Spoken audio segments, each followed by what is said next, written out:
어제가 추석이었습니다. 여러분들 명절 잘 지내셨죠?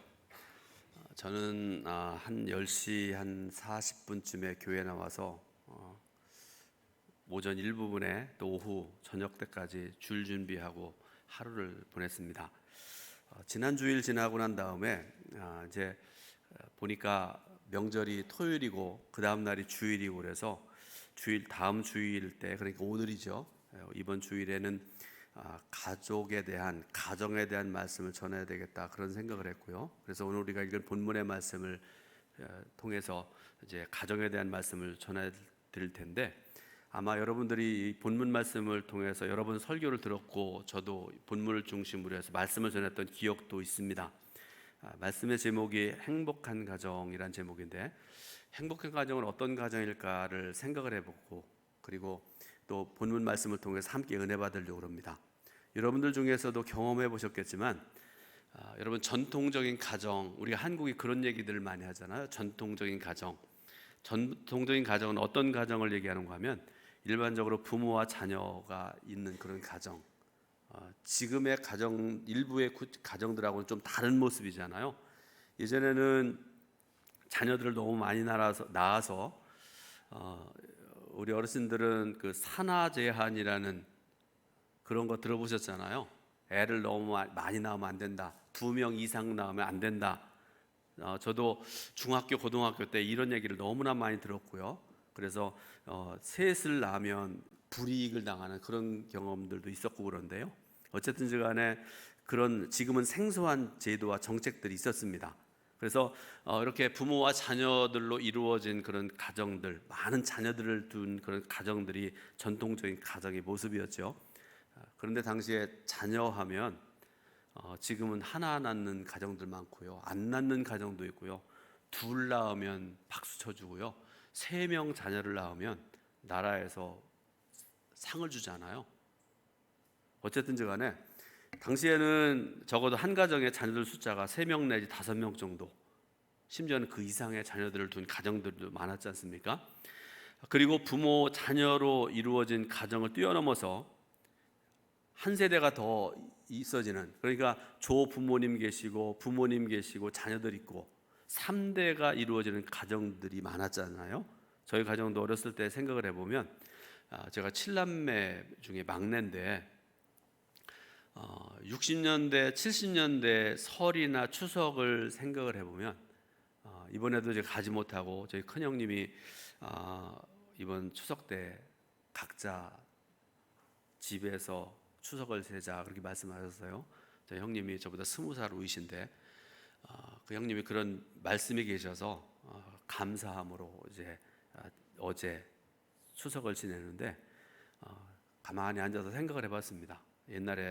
예전에 60년대, 70년대 명절이 되면 저희 집 앞으로 한 3km 정도 걸어 나가면 장항선이 쭉 지나가거든요.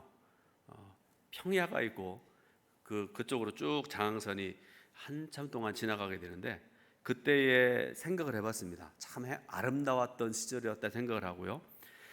귀성하는 사람들이 엄청나게 많았습니다. 여러분, 지금은 자동차, 승용차 일반적으로 타고 다니고 KTX를 타고 다니고 새마을로도 잘 안 타는 것 같아요. 근데 그때는 비둘기호를 타고 다녔지 않습니까? 그죠? 서울에서 제 고향이 있는 홍성까지 가려고 그러면 한 5시간 이상 걸리는 그런 시간들을 지내고, 그러면서 귀성하는 사람들이 얼마나 많은지 모릅니다. 이번에는 우리 형님이 올 때 뭐 사올까, 누나가 오실 때 뭐 사올까 엄청나게 기다렸던 그런 기억이 있고, 그래서 그 생각을 하면서 혼자 웃었던 기억이 있습니다. 그래서 많은 가정들이 10명이 훨씬 넘는 가족들이 모여서 명절을 지냈습니다. 그런데 지금은 핵가족화되었고요. 코로나19의 상황이 3년 가까이 이어져 오면서 많은 삶의 모습들이, 명절을 지키는 모습들이, 거기에다가 우리 그리스도인들이 신앙생활하는 모습들이 변화되고 있는 그런 상황에 있습니다.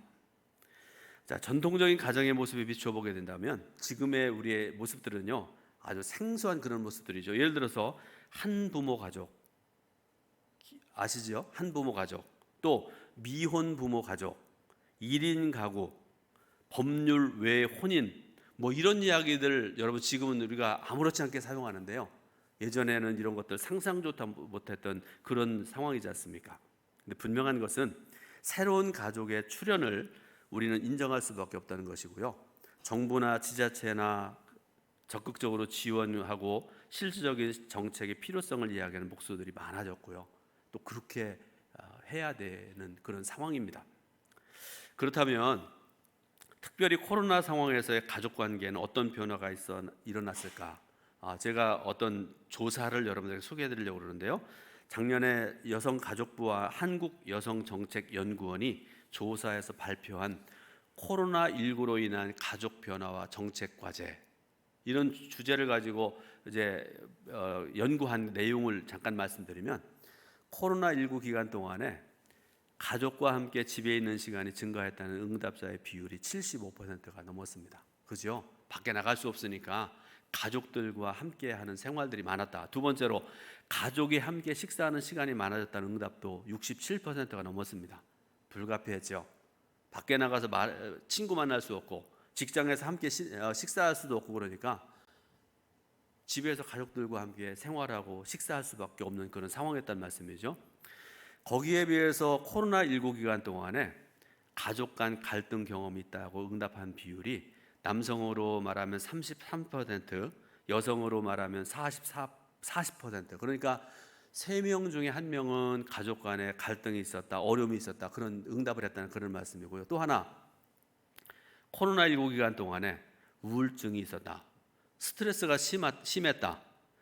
코로나 기간 동안에 이게 얼마나 커졌는지에 대한 응답이 50%가 넘었다, 이렇게 답이 나왔습니다.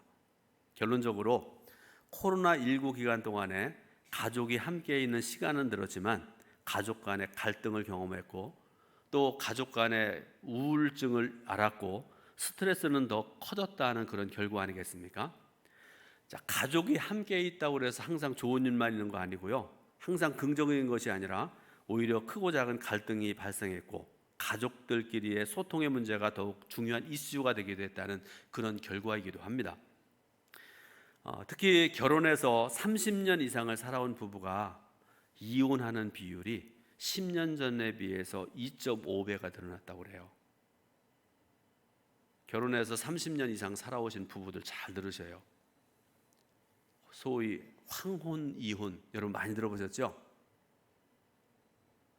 전반적으로 결혼 건수가 자체가 줄어들면서 이혼 건수가 줄어드는 그런 추세지만 유독 고령층 이혼 건수가 늘어났다, 이렇게 보고가 되고 있습니다.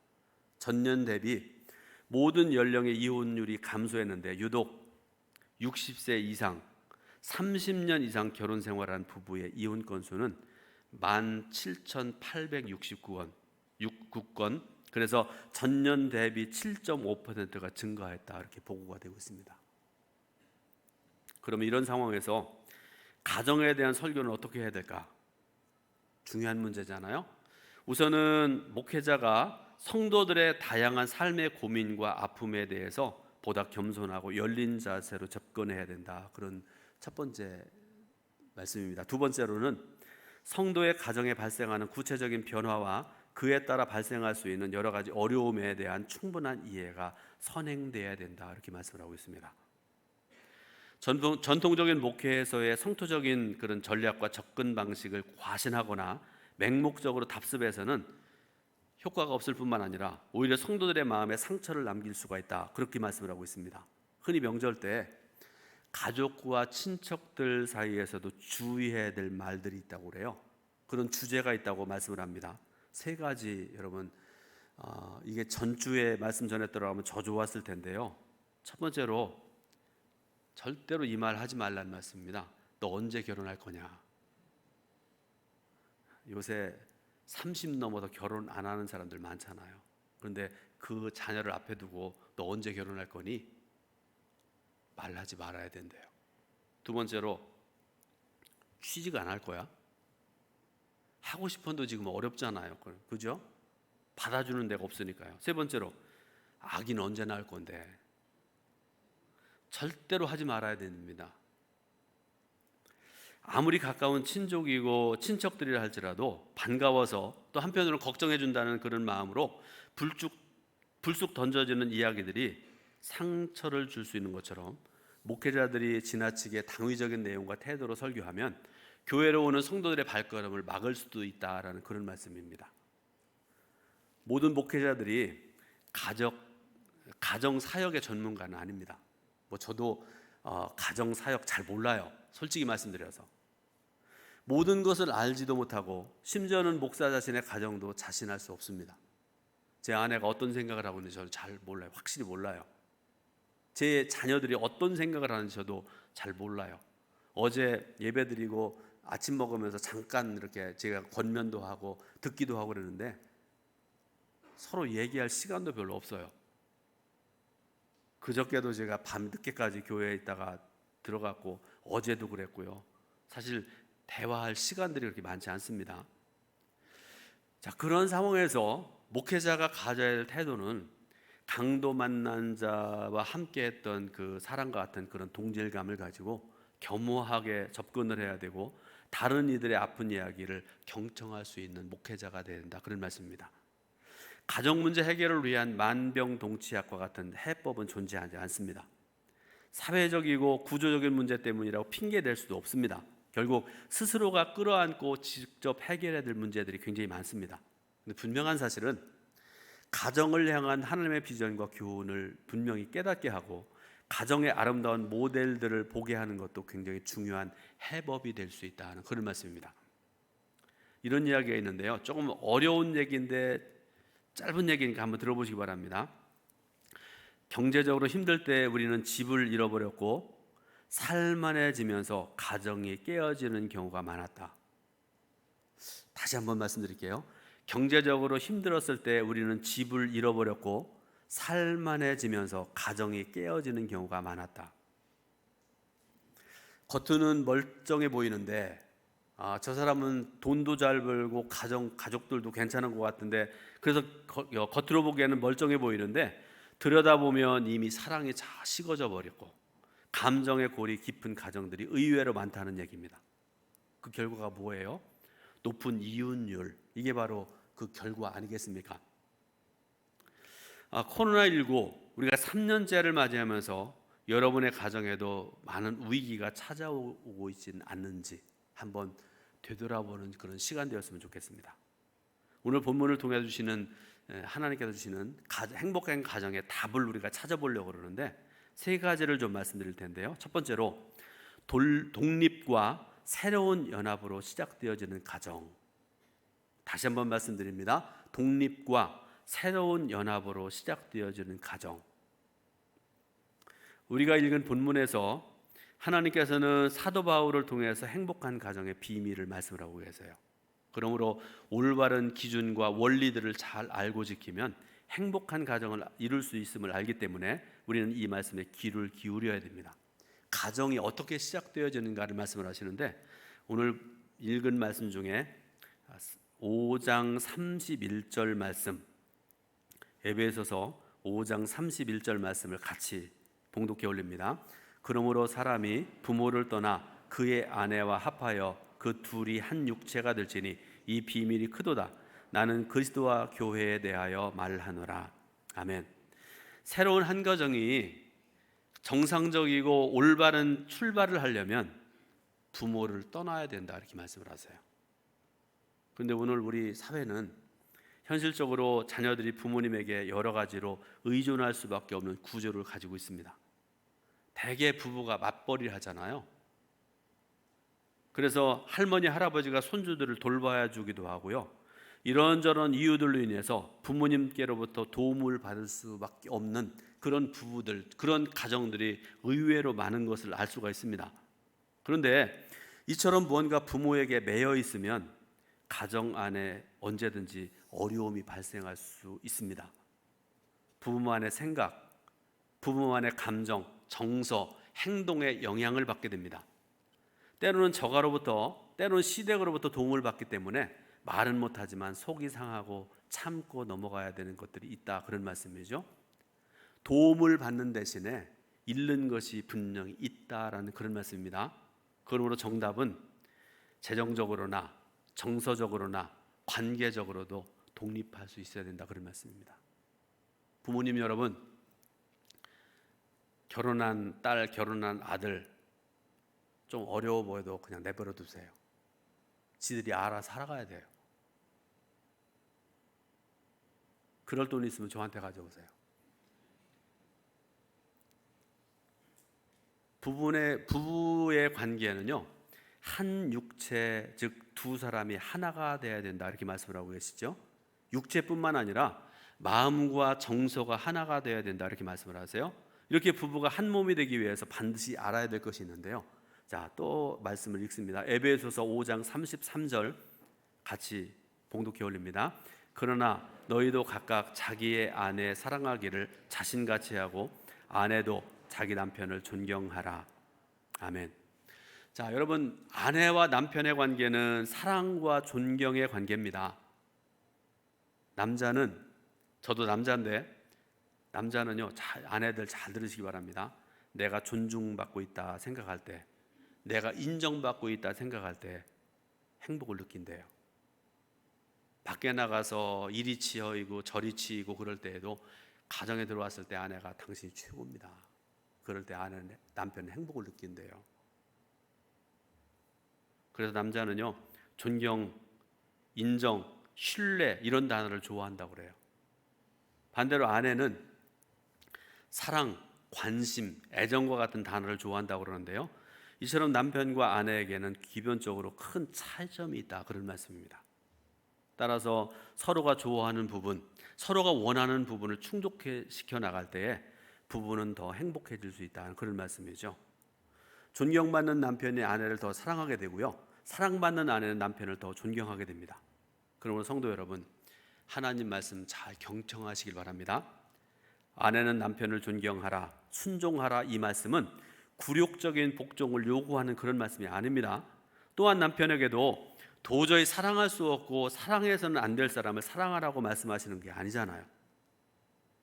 사랑하니까 존경을 받고 존경을 받으니까 사랑하게 되는 성경적인 원리를 여러분 잘 아시길 바라고요, 실천하는 그런 복된 삶을 살아가시기를 주님의 이름으로 축원드립니다.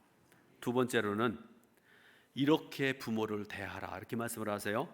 에베소서 6장 1절 말씀인데 자녀들에게 주신 말씀입니다. 에베소서 6장 1절 말씀을 같이 봉독해 올립니다. 자녀들아, 주 안에서 너희 부모에게 순종하라, 이것이 옳으니라.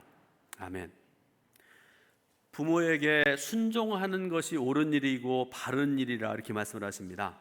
여러분, 순종이란 말은요, 이해가 되느냐 아니냐의 문제가 아닙니다.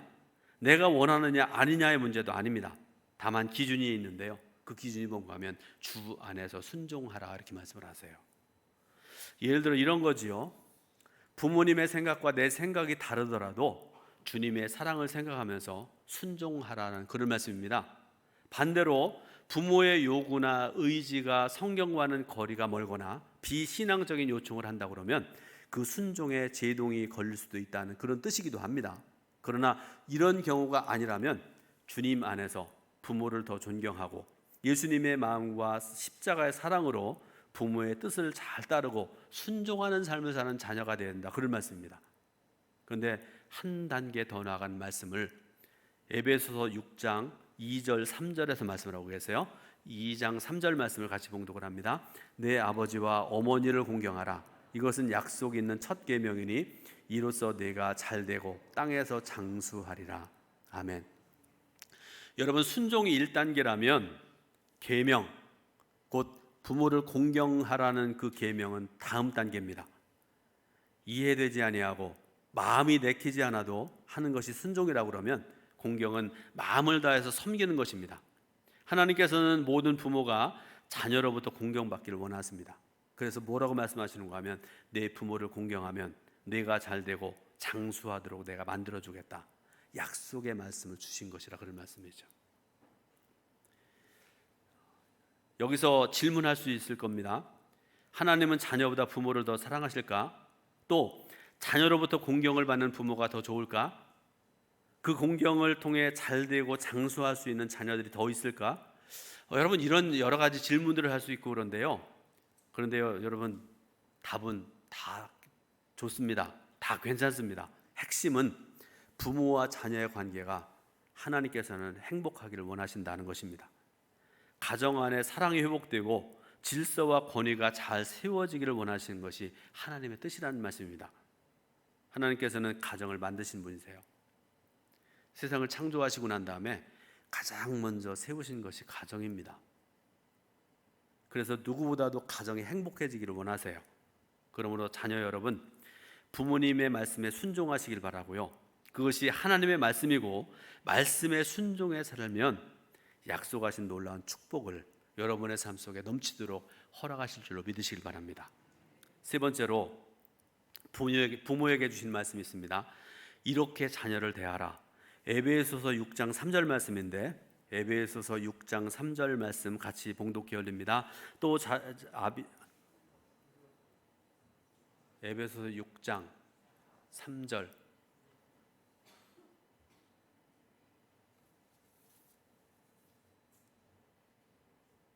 4절입니다. 제가 잘못 읽었습니다. 죄송합니다. 4절 같이 봉독해 올립니다. 또 아비들아 너희 자녀를 노엽게 하지 말고 오직 주의 교훈과 훈계로 양육하라. 아멘. 자, 너희 자녀를 노엽게 하지 말라는 그런 말씀이 있잖아요. 이 말씀을 공동 번역에서 뭐라고 번역을 해놓는가 하면 상처를 입히지 말라 이렇게 말씀을 하세요.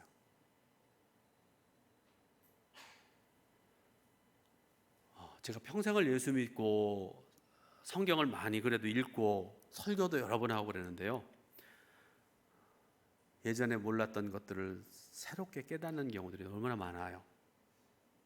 이 에베소서 6장 4절 말씀도요, 이번에 더 깊이 이렇게 깨닫게 되는데, 너희 자녀에게 상처를 입히지 말라 이 말씀, 공동번역의 말씀, 애들이 어렸을 때 제가 알았더라면 얼마나 좋았을까 그런 생각을 했습니다.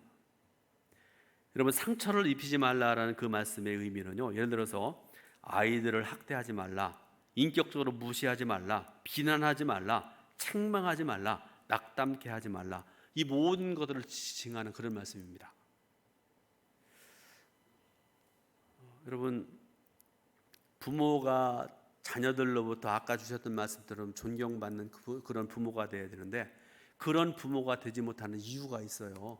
제가 그 예를 하나 여러분들에게 말씀드리겠습니다. 어느 초등학교 2학년 어린이가 쓴 아빠는 왜라는 그 글입니다. 짧은 글인데 여러분 잘 들어보시기 바랍니다. 엄마가 있어서 좋다. 나를 이뻐해 줘서. 냉장고가 있어서 좋다. 나에게 먹을 것을 주어서. 강아지가 있어서 좋다. 나랑 놀아 주어서. 아빠는 왜 있는지 모르겠다.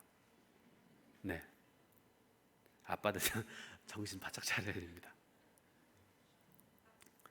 우리는 다 비슷합니다. 가족끼리도 수많은 상처를 주고 받고 그러고 살아갑니다. 부모와 자식 사이에도 서로 예의가 있어야 돼요. 규칙이 있어야 되고요. 서로 지켜야 될 도리가 있습니다. 그런데 그럼에도 불구하고 부모라는 권위를 가지고 자녀에게 함부로 말하고 상처를 주는 일들이 얼마나 많은지 모릅니다. 그러므로 내 사랑하는 자녀를 어떻게 키워야 될지 하나님께서 주시는 지혜가 필요해요. 조금 전에 읽은 말씀에 자녀는 주 안에서 순종하라 이렇게 말씀하셨죠. 부모는 주의 교훈과 훈계로 양육하라 이렇게 말씀하셨습니다. 가정이라는 것은요, 저도 살아보니까 그래요. 가만히 놔둔다고 저절로 행복해지는 것 같지 않습니다. 어떻게 해야 되는가? 여러분, 이런 다짐을 하시고 이런 가정을 이루어가야 되는데요, 내가 더 좋은 가정을 만들어 나가야 되겠다, 그런 다짐을 우리가 해야 되고요. 또 하나, 내 가정을 믿음의 가정으로 세워나가야 되겠다.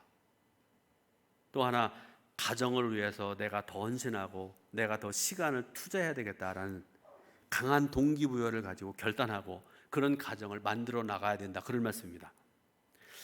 자녀 교육 전문가인 에디 쉬퍼라는 학자가 이런 말을 했다고 그래요. 좀 어려운 말인데요, 잘 들어보시기 바랍니다. 가정은 인간 존재 장소이자 성장의 요소다. 인격의 요람이며 피난처이며 보금자리며 최초의 경제 단위이며 문화 창조의 중심이다. 기억의 박물관이며 인간관계의 출발점이 되고 성숙한 관계가 형성되는 자리이고, 여러 말씀들을 주고 난 다음에 마지막에 신앙의 출발점이다. 또한 그 신앙이 완성되는 장소다. 어려운 말이지만 너무나 소중한 말씀 아니겠습니까? 우리는 가정 안에서 기쁨과 사랑과 자유를 경험하지만 상처와 아픔과 눈물도 경험합니다. 그 속에서 때로는 속상함과 부당함과 외로움이 무엇인지도 경험하게 됩니다. 책임감과 사명감과 깊은 애정과 사랑을 배우고 말하는 법과 타인을 배려하는 태도나 관대함과 모든 것들을 경험할 수도 있습니다. 그리고 무엇보다도 하나님의 말씀을 알게 되고 하나님을 경외한다는 것이 무엇인지 나의 영적 정체성과 이 땅에서의 사명도 가정에서 배우게 되는 것입니다. 결론을 맺습니다. 여러분, 다시 말씀드립니다. 행복한 가정은요, 그냥 이루어지는 게 아닙니다. 화초를 가꿔야 되는 것처럼, 정원을 관리하는 것처럼 시간을 투자해야 되고요, 애정을 가져야 되고 참고 사랑하며 만들어 가야 되는 것이 가정입니다. 바라기는 우리 동천교회 성도 여러분의 가정이 예수님 안에서 행복과 사랑과 은혜가 넘쳐나는 그런 복된 가정으로 날마다 이루어져 나갈 수 있기를 예수님의 이름으로 축원드립니다. 기도하겠습니다. 하나님 은혜와 사랑을 감사드립니다. 귀한 주일 허락하여 주셔서 또 명절 허락하여 주셔서 이 시간에 예배드릴 때에도 하나님의 행복한 가정을 이루기 위한 방법이 무엇인지를 말씀을 통해서 교훈 얻게 하시고 듣게 하시니 감사드립니다. 들은 바대로 행하고 살아갈 수 있도록 은총과 사랑과 지혜를 더하여 주옵소서. 예수 그리스도의 이름으로 기도드립니다. 아멘. 하나님께 헌금 드리겠습니다.